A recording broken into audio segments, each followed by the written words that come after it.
Paul, watched a bit of training earlier. Everyone seems in very good spirits. Yeah, you sound surprised. It's not. It's always nice to go out and watch. Oh yeah, they're in good spirits, mate. They always train really well. We trained them reasonably hard on Tuesday, it's fair to say. So they had a day off, and it's like the first day back in school on a Thursday. It's a good day to come in Thursdays because they know it's not going to be too physical. The sun was out, wasn't it? And we, as always, our sessions are a little bit about what we want to put into them tactically, but have to let them have a laugh and a joke as well. So I think we get the mix quite well. Yeah, they're in pretty good form. And not involved with the main session, but out on the grass, Max Bird and James Chester. How are they both getting on? Yeah, good. Yeah, they were both on pitch one, weren't they? Both doing different rehabs, obviously. I think Birdie's a couple of weeks away. I think Chesy's less than that. So, which is good because I had a player in my office the other day and I was showing them all the fixtures left and potentially a couple of playoffs and a final as well. There's a lot of games in a very short period of time. So as I've made mistakes in recent weeks of maybe not freshening up enough or too much, or so, you know, you have the whole balancing act now of the next couple of weeks looks, you know, hard going. So as always, it's going to take everyone. Derby have used fewer players in League One this season than any other team by a decent margin as well. Does that make? I mean, is that how you prefer it, a smaller squad in the first place? Yeah, I do. I mean, every fan wants you to have like 40 players of unbelievable quality, but that isn't the case. And it is about quality over quantity, and I think we have got some really good players here. But realistically, if you don't use a lot of players, that's because you're doing well. I think obviously if we were in the bottom three, we'd be changing things all the time, but there's no point changing for changing's sake. And in fairness to the senior pros here, who are outstanding players and humans, to be fair, they're really good lads. They look after themselves really well. So we've been fortunate. We haven't been, touch wood, blighted with too many injuries as well. So I don't think our squad is significantly smaller than any others.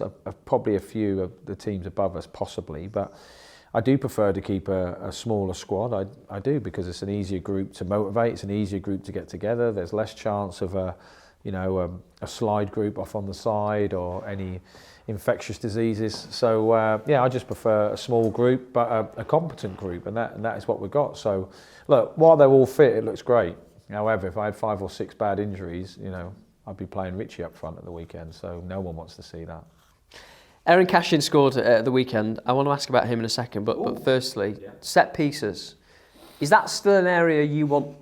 I guess from the look on your face. It started well, this, didn't it? I know you have high standards. That's why I'm asking. Is that still an area, set pieces, where you want more from the guys? Yeah, loads more.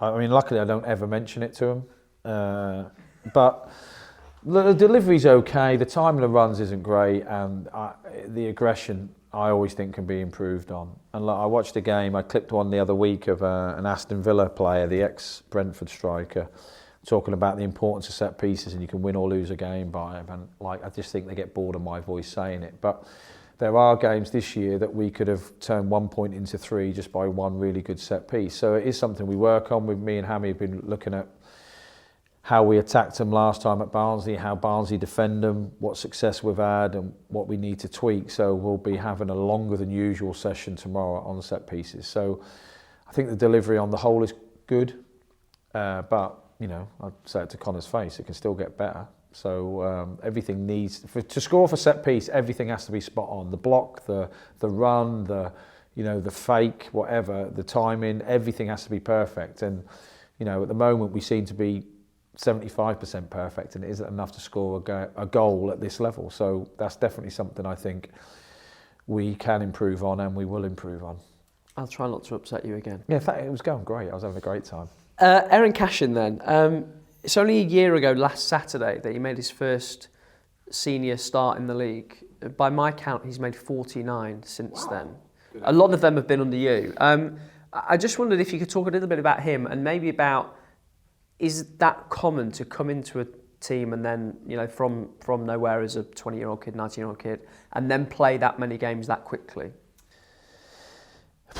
I'll answer the second part first. I don't think it's common. I mean, you can tell me about. I mean, I'm not sitting at home at night reading the Derby County Annual. I don't look at how many times Birdie's played, Knighty's played, and research it. But I know they've done well and played a lot of games. However, what normally happens with the young players, they come in for a couple, have a little bit of a dodge patch, get them out again. You try and protect them, bring them on a sub, start them in this game, take them off, because back-to-back games physically are difficult, because professional elite football is difficult, but emotionally, psychologically, it's hard work to be at that level all the time. So the fact that he's played 49 games in a year is pretty impressive, even more so that, you know, he played in the Champ last year, which is a very difficult league to cut your teeth on. And then this year, it's like different football. He's had different questions asked of him by playing against different strikers.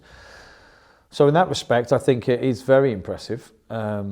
And about him as a player and as a lad, like when I first came in, I weren't having him on day one. I'm not saying I weren't having him, that's not true, but I knew that he was popular and I hadn't really set my eyes on him. And when I did set my eyes on him, I'm thinking, is he a long way away? Or, you know, is that actually his size? Because as a centre-half, he isn't big, is he? I mean, in fairness, one of the best centre-halves, and I like... eat my own words here, but the one at Man United, when they signed him, I'm thinking, oh, he's going to struggle in the Premier League. He's not that big. So in fairness to Cash, when I first saw him, I'm thinking, not sure he can be a centre-half for me. And then, like, since that day, I, like, you know, regret thinking it, because he's been excellent. He's a powerful player. He's definitely got to use his body. He used his body really well, a lot better, I think. He's got better at that. And his passing, but it's not just his passing. Passing a football's easy. You know, everyone who turns up on a Saturday, you go, well, not the diag, that ain't easy. Your leg would fall off. But, you know, passes into midfield, you think, oh, that'd be easy. But the way he wraps the ball in on the deck and he sees the pass, that isn't easy, because, you know, it would suggest that virtually in every game we play in, he's the best centre-half on the pitch who can do it. So it isn't easy. So in that respect, he's excellent. He still can score more goals, I think, and if he wants to have a career, you know, which hopefully, you know, it doesn't sound great for Derby fans, but one day if he plays in the top league, and good luck to him. But for that, he's got to score goals. He's got to be a bigger threat on set pieces, and he's trying. He's always, hence why he was buzzing, so happy with himself last week. But he's a kid who wants to improve. He takes criticism very well. He takes feedback very well, which is virtually the same, isn't it? And he wants to get better. And as a kid, he's so level-headed, which is essential. He's not one of them, you know, who, like, you know, if I took him off at half-time Saturday, I wouldn't expect him to throw his boots against the wall. Well, I definitely wouldn't expect that off anyone, but I wouldn't expect it off Cash. And Cash is just in a good place at the moment where he feels, which is lovely, because as a professional footballer, you self-doubt, and, you know, it's difficult at times, but he just feels like colossal when he plays, and that is 95% of it. If you can walk onto the pitch and think you're the best player, and you demand the ball and you demand the best out of people and you give everything, then you are the best version of yourself. And I easily can say that about Cash, that currently he is the best version of himself, and I still think there's more to come. Let's look ahead to the weekend. Off to Barnsley. How big a game is this for you? Well, as big as every other game, really. That's my honest answer. I was going to give you some answer, but that's not true. It's as big as every other. Like Michael and Martin and that have done a brilliant job there. You know, they've collected more points per game than we have. I appreciate what difficult opposition it is. They've won 5 in 6. I think they'd won 5 out of 5 before we played them in the FA Cup. And in fairness, the first 15 minutes of that game, we could have took a right crack. So it was only after that we got back into the game. So look, they're in really good form, as are we. They've got very good players, as have we. They're very well coached, as are we. It's virtually, you know, there's not a lot to pick between it. And look, I'm not going to give it the old, you know, it's a big psychological boost. Look, you just got to win it. You just got to try and win every game, and that's what we'll do. We'll try and win. Whether we need to change a couple of things that's what we're looking at. But yeah, it is a big game. But then, in fairness, it could be at home against whoever. Saturday, it's still 3 points I want to win. So it does have more credence for the rest of the league if you win.